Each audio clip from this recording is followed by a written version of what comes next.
సర్వ మానవాళికి రక్షకుడు, మనకు కొండంత అండగా నిలిచేవాడు, మనసులో తలచిన వెంటనే గుండెల నిండా ధైర్యాన్ని నింపగలిగే మహాయోధుడు, అభయహస్తంతో ఎల్లవేళలా మనల్ని కాపాడే ఆ పవనపుత్రుడు ఇప్పుడు మనసారా శ్రీ పంచముఖ ఆంజనేయ స్వామిగా అవతారమెత్తిన కథ దృశ్య రూపంలో తిలకిద్దాం రండి.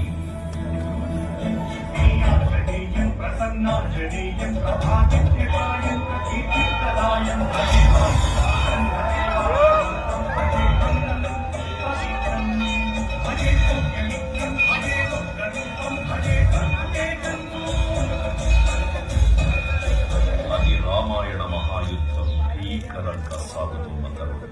శ్రీరామచంద్రుని సారథ్యంలో వానర సైన్యంతో విజృంభిస్తూ లక్ష్మణ స్వామి తనతో పోరాటం చేస్తున్న రావణుడి కుమారుడు ఇంద్రజిత్ తలని బాణంతో ఒక్క వేటుతో వేరు చేశాడు.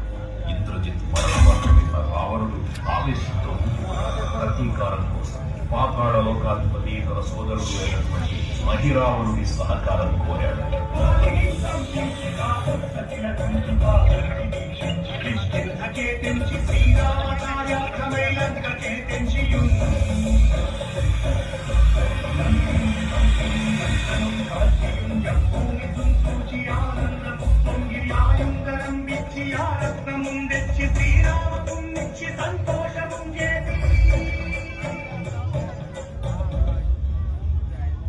తన ప్రభువులను కాపాడుకోవడానికి వాయువేగంలో పాతాళ లోకానికి చేరుకున్న ఆంజనేయ స్వామి సగం మొసలి సగం వానర రూపంలో ఉన్న వింత జీవి ముఖద్వారం వద్ద కాపలా కాస్తూ కనిపిస్తుంది.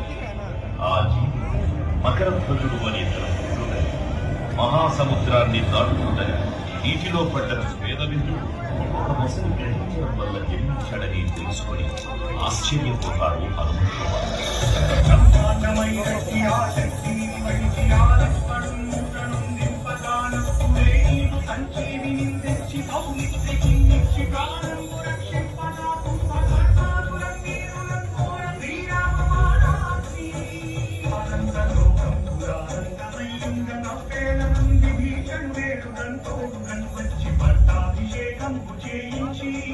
సీతామహాదేవి శ్రీరామ